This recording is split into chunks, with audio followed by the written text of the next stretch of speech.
Who is richer? Like, really think about this. The Wall Street investment banker making, say, $500,000 a year, or the guy selling T-shirts online making $40,000 a year. I mean, society overwhelmingly says it's the banker. Right. We are totally conditioned to just look at the sheer size of the pile of gold, But the math, the actual hour-by-hour reality of their lives says society is completely wrong. So, welcome to Bookpods. Today we're doing a deep dive into the mechanics of a concept that, honestly, usually makes people roll their eyes. We're talking about the 4-Hour Workweek by Tim Ferriss. Yeah, which is a title that sounds like a late-night infomercial. It really does. People hear 4 hours and immediately dismiss it as a scam or, an impossible pipe dream for anyone with a real job. Exactly. But our mission today is to strip away that flashy, provocative title and extract the rigorous underlying laws of productivity and lifestyle design from our sources. We're breaking down a specific roadmap called the DEAL framework. That's definition, elimination, automation, and liberation. Okay, let's unpack this. Because to understand how the guy making 40 grand is somehow richer than the half-millionaire, we have to start with that first letter, right? Definition. Right. We have to completely shatter our definition of wealth. We are universally taught to measure success by absolute income, which is just your total annual salary. But the analyses we're pulling from today argue that absolute income is a deeply flawed metric. The actual metric of the new rich is relative income, driven by something they call the Freedom Multiplier. The Freedom Multiplier, which is fascinating because it introduces the variables we usually just sacrifice to get the money. Yeah, it evaluates wealth based on your control over 4 things: what you do, when you do it, where you do it, and whom you do it with. So let's go back to your opening comparison. Okay, the banker and the T-shirt guy. Right. You have Guy A, the investment banker. In absolute terms, $500,000 is massive. But to get that, he is chained to a desk for 80 hours a week in an incredibly high-stress environment. Yeah, miserable. And then Guy B, the e-commerce entrepreneur, he only makes $40,000. But his business runs on systems. He works exactly 4 hours a week from literally wherever he wants. And when you break those numbers down into relative income, which is what you actually earn for the specific hours of life you give up, the banker is making $120 an hour. Which isn't bad, but the entrepreneur is making $200 an hour, so he's getting a significantly higher return on his most finite, non-renewable asset, which is his time. He's actually the wealthier individual in the context of his daily life. And the Freedom Multiplier goes beyond just the hours on the clock, too. It factors in mobility, the where variable, because, the cost of living completely alters the value of a dollar. Oh, which brings up the Breadville Analogy. This is a brilliant thought experiment from the source material. I love this one. So imagine someone offers to pay you $5 million a year to come work for them in a hypothetical town called Breadville. On paper, you are instantly a millionaire. Right, you've won the lottery. But then you pack up, you move to Breadville, walk into the local grocery store, and discover that a single loaf of bread costs $1 million. So suddenly, your $5 million salary is poverty wages. Exactly. You aren't actually rich. You are just holding a lot of paper that has zero purchasing power in your environment. That analogy perfectly exposes the trap of high-income, high-cost living. Like if you make $150,000 in New York City, a nice dinner date might cost you $200. Easy. Probably more, honestly. Yeah, probably more. But a digital nomad making $30,000 working remotely from a country with a lower cost of living can experience the exact same caliber of date, like phenomenal food, beautiful atmosphere, for $20. What? The nomad is experiencing a richer life on a fraction of the absolute income, which honestly fundamentally challenges the traditional narrative of retirement. Oh, completely. We're sold this idea that we need to sacrifice the best, most energetic decades of our lives, grinding in high-stress jobs in expensive cities, just to hoard a massive pile of absolute wealth, all with the hope that we can finally relax at age 65. But that assumes you'll actually have your health and mobility at 65. Which is never guaranteed. No, it's not. And the underlying psychology of that deferred life plan is what's truly alarming. One of the source analyses points out a harsh reality, which is that people often choose unhappiness over uncertainty. Wow. Unhappiness over uncertainty. Yeah, they will stick to a miserable, soul-crushing job because the routine is familiar. The idea of redesigning their life, of stepping off the conveyor belt, just feels too uncertain. And ironically, when people finally do hit that traditional retirement age, they often find that the opposite of happiness isn't unhappiness, it's boredom. Right, they've spent 40 years running on a treadmill, and when it suddenly stops, they have no idea what to do with themselves. So the goal shouldn't be to stockpile money so you can do absolutely nothing at the end of your life. The goal is to build a system that allows you to experience fulfilling things throughout your life. Exactly. But to do that, you have to reclaim your time. Which brings us to the E in the deal framework, which is elimination. And this requires confronting a very uncomfortable truth about how we work. Because we wear our busyness like a badge of honor. We really do. But the sources argue that being busy is actually a form of laziness. It is lazy thinking and indiscriminate action. We constantly mistake activity for productivity. Like, we fill our days with emails, meetings, minor administrative tasks, so we can feel productive without actually moving the needle on anything important. So to eliminate this, you have to ruthlessly apply two laws. The first is Pareto's law. Widely known as the 80-20 rule, which dictates that 80% of your results come from just 20% of your efforts. Now, most of us are familiar with the 80-20 rule in theory, but knowing it and having the stomach to actually apply it are two entirely different things. Very different. The source material shares the story of Tim Ferriss running a sports nutrition company back in 2004. He was working 12-hour days, 7 days a week, just approaching a total physical and mental breakdown. And he decided to audit his business using Pareto's law. And he found that out of 120 wholesale customers, a tiny fraction were causing the vast majority of his stress. The angry emails, the late-night phone calls. So most people in that situation would try to appease those angry clients to protect the revenue, right? Try to fix the 80% of the headaches. But the application of the rule requires a radical pivot. He completely fired the bottom 2% of his clients, just sent them packing. Firing paying customers. Yeah. And then he stopped aggressively chasing the remaining 95% of low to medium producing clients. He channeled 100% of his focus and energy into the top 3% of clients who bought the most product with the least amount of friction. And the outcome of that is just staggering. By firing paying customers, his monthly income jumped from $30,000 to $60,000, and his weekly hours dropped from 80 down to 15. That's incredible. But that kind of extreme elimination only works if you pair it with artificial constraints, which is where Parkinson's law comes in.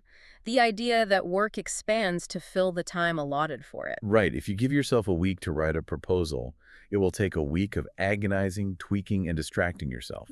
If you give yourself 2 hours, you will get it done in 2 hours. The college paper anecdote is the perfect illustration of this. It's the ultimate stress test of Parkinson's law. Oh yeah, tell that story. So in college, Tim had a 30-page paper due that constituted 25% of his final grade. He had been slowly researching it for weeks. Just 24 hours before the deadline, the primary company he was profiling called and revoked access to all their data. Brutal.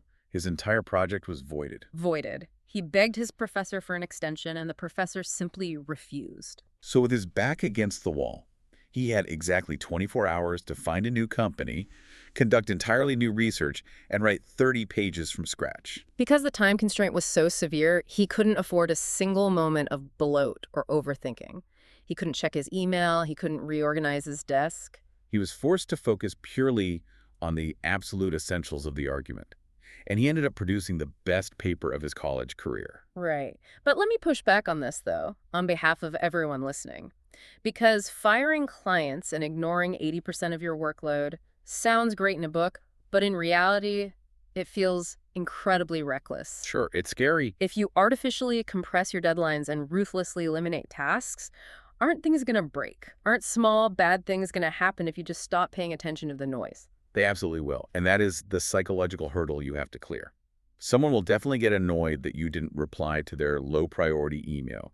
A minor administrative detail might slip through the cracks. See, that's what terrifies people. But the hard truth of the elimination phase is that you have to let small bad things happen in order to get the big things done. The sources make a crucial distinction here.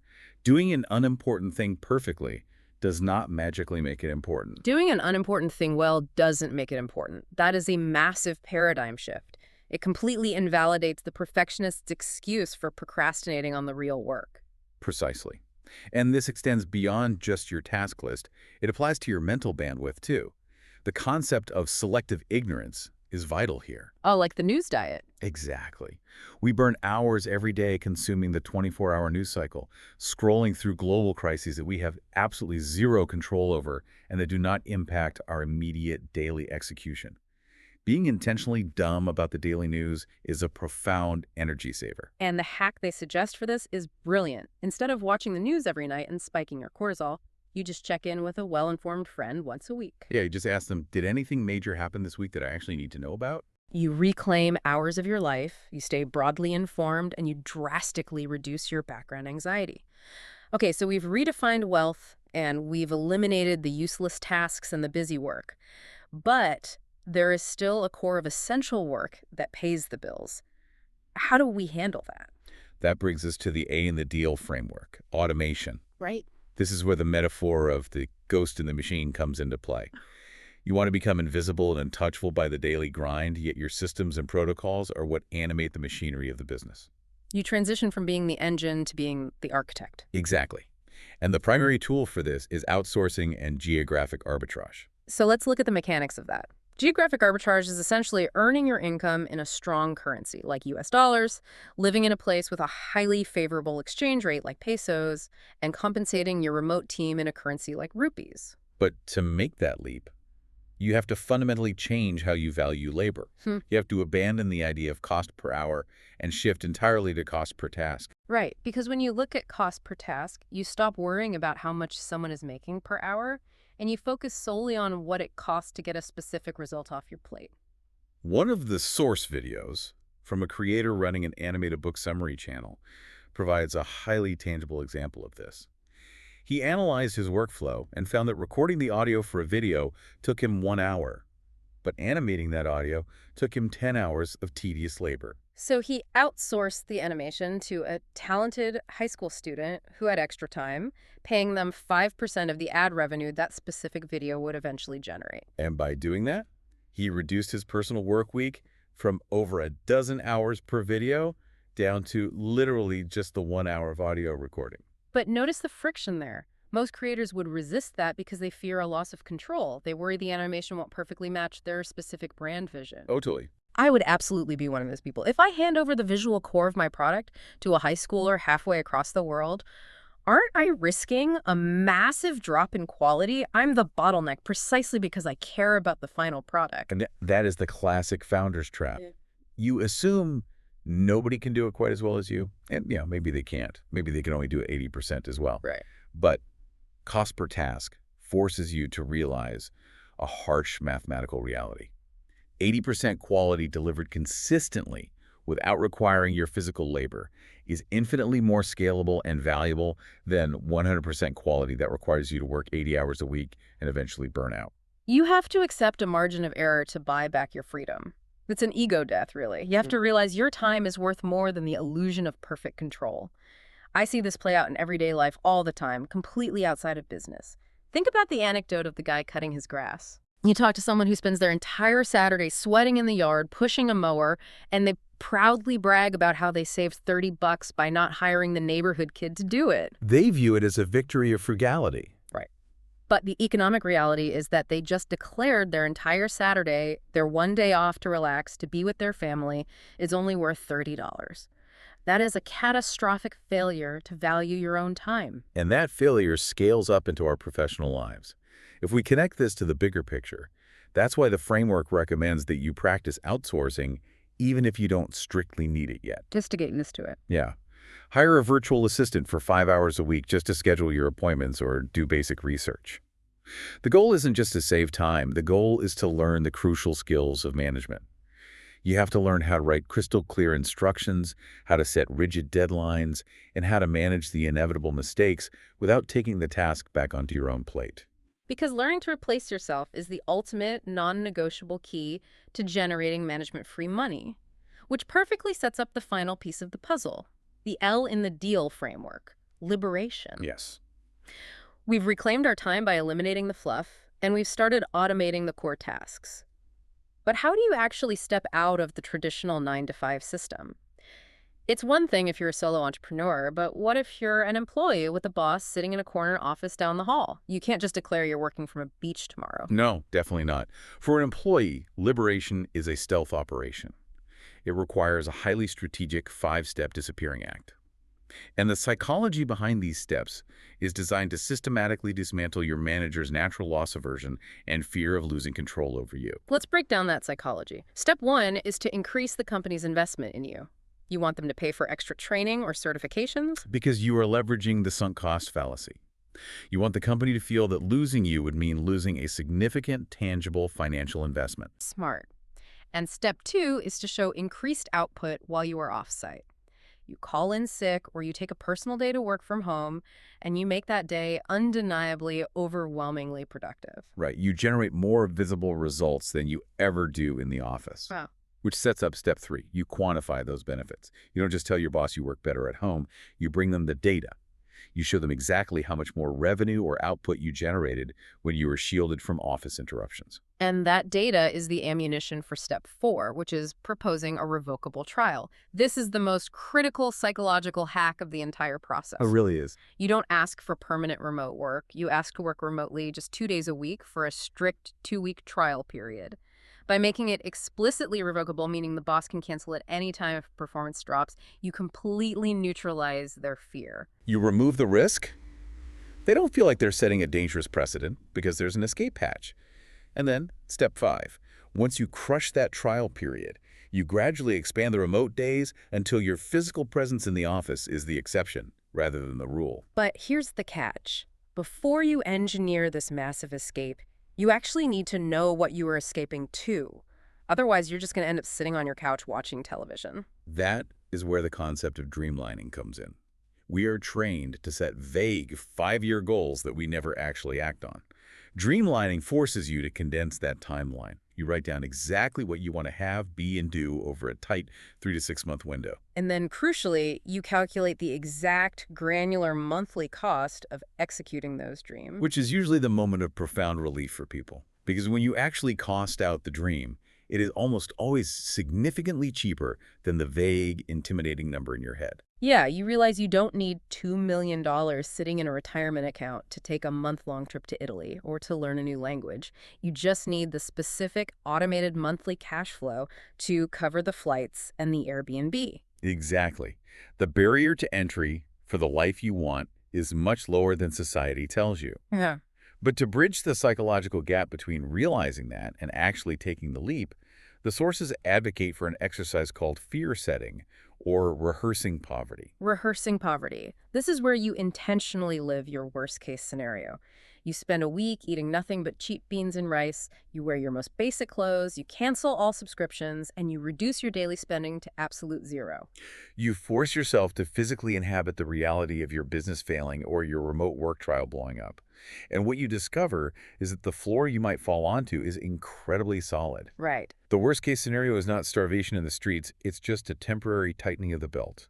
Taking a risk loses its paralyzing terror when you realize you are perfectly capable of surviving the failure. Because the absolute worst outcome of trying to design a 4-hour work week and failing is that you just go back to a standard 9-to-5 job, which is exactly where you already are right now. You literally have nothing to lose. Exactly. I love that. And for those listening who are stuck in an office right now trying to reclaim just a few minutes of their day, I have to share my favorite tactical hack from the sources. It's the fake a phone call trick. Oh, this is so good.